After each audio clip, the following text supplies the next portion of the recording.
সাম্প্রতিককালে রাজনৈতিক অস্থিরতাকে কেন্দ্র করে প্রধান উপদেষ্টা ডক্টর মোহাম্মদ ইউনূস তার যমুনা বাসভবনে বিভিন্ন রাজনৈতিক দলের সঙ্গে কথা বলেছেন।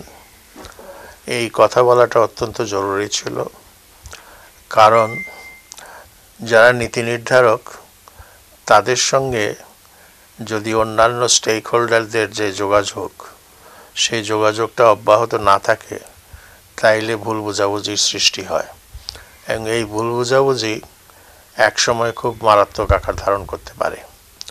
তো সেই দিক থেকে বিবেচনা করলে আমি যেটা মনে করি যে এই সংলাপের ফলে বা এই কথা বলার ফলে সমস্যার সমাধান হয়েছে কিনা এই প্রশ্নের চাইতেও বড় কথা হচ্ছে যে সেটা হচ্ছে সকলের মধ্যে উত্তেজনার ভাবটা প্রশমিত করার জন্য এই সংলাপ একটা বিরাট ভূমিকা রেখেছে এবং এরপর থেকে আমরা আশা করতে পারি রাজনৈতিক দলগুলো আপনার বিক্ষোভ আন্দোলনের পথ ছেড়ে আপনার কথা বলার যে পথ, মত বিনিময়ের যে পথ, সে পথে তারা আসবে এবং তার মধ্য দিয়েই তারা তাদের দাবি দাওয়াগুলো আদায় করবে এবং দেশে একটা স্থিতিশীল অবস্থা ফিরে আসবে। এখন স্যার এই যে এই পরিস্থিতিতে স্যার রাজনৈতিক দলগুলোর কি করণীয় এবং প্রধান উপদেষ্টার কি করা উচিত? রাজনৈতিক নির্বাচনের একটা দাবি আছে স্যার, বড় দাবি, এবং উনি 30 জুনের কথা বলছেন। সব কিছুর ঊর্ধ্বে হলো দেশের স্বাধীনতা এবং সার্বভৌমত্ব। আপনি দেশে গণতন্ত্র আছে কিনা, দেশে আপনার ইলেকশন হলো কিনা, তার চাইতেও বড় জিনিস হচ্ছে দেশের স্বাধীনতা এবং সার্বভৌমত্ব। বর্তমানে দেশে যে সমস্যাগুলো হচ্ছে আমরা দেখছি, বিক্ষিপ্তভাবে বহু রকমের আন্দোলন হচ্ছে। এই আন্দোলনগুলোকে আমি স্বতঃস্ফূর্ত বা স্বাভাবিক আন্দোলন হিসেবে দেখতে চাই না। এগুলোর পিছনে বহিঃশক্তির ইন্ধন আছে এবং আপনারা জানেন যে পতিত স্বৈরিণী শেখ হাসিনা এখন ভারতে তার আশ্রয়ে রয়েছে এবং সেখানে থেকে সে প্রতিনিয়ত নানা রকম উস্কানি দিয়ে চলছে। তার দল তো একটা বড় দল এবং অঘটন ঘটানোর মতো শক্তি তাদের আছে।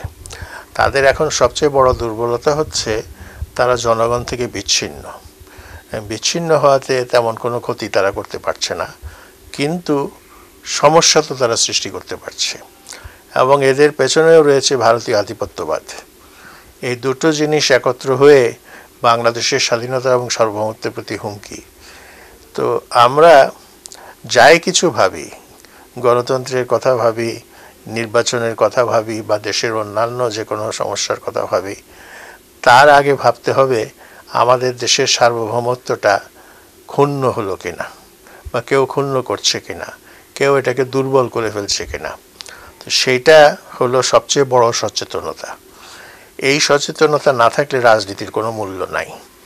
আপনি একটা আশ্রিত দেশে বা একটা ভ্যাসাল স্টেটে আপনি ক্ষমতায় থাকবেন, হ্যাঁ, এই সিকিমের লেন্দুবদর্জির মতো, তো এই ক্ষমতার তো কোনো মূল্য নেই। অথবা দক্ষিণ আফ্রিকা এক সময় শ্বেতাঙ্গরা বান্টুস্তান তৈরি করেছিল, এই বান্টুস্তানের মতো আপনি নিজেকে মনে করবেন যে স্বাধীন, তাইলে তো এর চাইতে বড় ভুল আর কিছু হতে পারে না। তবে আমি আশা করব যে এটা ঠিক যে দেশে একটা নির্বাচিত সরকার থাকলে তার পক্ষে দেশের বিভিন্ন সমস্যা এফেক্টিভলি হ্যান্ডেল করা সম্ভব। আবার এমনও তো হতে পারে যে তারা ক্ষমতায় গিয়ে তারা ঠিক যে সুষ্ঠু আচরণ করা দরকার, হ্যাঁ, যে শুদ্ধ আচরণ করা দরকার, সেটা তারা করলো না, ফলে তারাও জনগণ থেকে বিচ্ছিন্ন হয়ে পড়ল। কাজেই শুধু নির্বাচনই শেষ কথা নয়, নির্বাচনের পরে কি হবে দেশে অরাজকতা থাকবে কিনা, দেশে দখলের রাজনীতি থাকবে কিনা, দেশে আপনার চাঁদাবাজির রাজনীতি থাকবে কিনা, এগুলোও কিন্তু বিবেচনার বিষয় রয়েছে এবং এই দিক থেকে প্রত্যেকটা রাজনৈতিক দলকে সুশৃঙ্খল হওয়া, ডিসিপ্লিন হওয়ার একটা দায় বা দায়িত্ব রয়েছে। তো আমি মনে করি নির্বাচন চাওয়ার সঙ্গে সঙ্গে নির্বাচন পরবর্তী সময়ে আপনার কি অবস্থা কি দাঁড়াবে, সাংগঠনিক অবস্থা কি দাঁড়াবে, রাজনৈতিক অবস্থা কি দাঁড়াবে তার জন্য কিন্তু প্রস্তুতি প্রয়োজন। এবং আমি আশা করব যে ইউনূস সরকার এটা উপলব্ধি করবে যে যত তাড়াতাড়ি সম্ভব তারা নির্বাচন দেওয়ার জন্য চেষ্টা করবে, এবং নির্বাচন দিলে অন্তত আর যাই হোক উনি একজন সম্মানিত মানুষ, তিনি সম্মানিত হয়েই ক্ষমতা থেকে চলে যান, এটা আমাদের সকলের কাম্য। এবং তার উপর যাতে কোনো রকম কলঙ্ক আরোপিত না হয় সেই দিক থেকেও চেষ্টা আমাদেরকে রাখতে হবে, বুঝতে হবে, এবং তাকেও সেটা বুঝতে হবে। এই দিক থেকে বলবো যে সব পক্ষই যেন একটা যেটাকে বলে রেস্ট্রেইন্ট, ধৈর্য ধরার একটা অবস্থাতে তারা পৌঁছেন, এবং ধৈর্য ধারণ করেই কথা বলার মধ্য দিয়েই কিন্তু সমস্যার সমাধান করতে হবে। স্যার এই মুহূর্তে আসলে উনি রাজনৈতিক দলের সাথে সংলাপ করছেন, সুশীল সমাজ রয়েছে, সাধারণ জনগণ রয়েছে, ওনাদের সাথে কি স্যার তার এঙ্গেজমেন্টটা একটু দূরত্ব তৈরি হয়ে গেছে কিনা আপনি কি মনে করেন স্যার? না, তার তো কথা বলা উচিত। রাজনৈতিক দলের বাইরেও বহু মানুষ আছেন যারা চিন্তাশীল মানুষ, আমাদের মতো মানুষ বহু আছেন। হ্যাঁ, তো তাদের থেকেও তিনি ফিডব্যাক নিতে পারেন, তাদের মতামত কী, চিন্তাভাবনা কী সেটা জানার চেষ্টা করতে পারেন।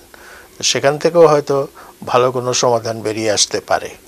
তবে এটা সত্য কথা, দেশের যা সমস্যা সেই তুলনায় হাতে সময় খুব কম, এটা একটা বড় সমস্যা হয়ে গেছে। আপনি যদি সংলাপ নিয়ে ব্যস্ত থাকেন তাহলে দেখা যাবে যে আইন শৃঙ্খলার ব্যাপারগুলোতে আপনি মনোযোগ দিতে পারছেন না, বা অন্যান্য যেসব প্রশাসনিক সমস্যা সেদিকে মনোযোগ দিতে পারছেন না। আরও দুর্ভাগ্যের বিষয় হলো আমাদের দেশের আমলাতন্ত্র যারা সরকারি চাকরি করে তারা তাদের দায়িত্বটা উপলব্ধি করতে পারছে না। তারা পেনডাইন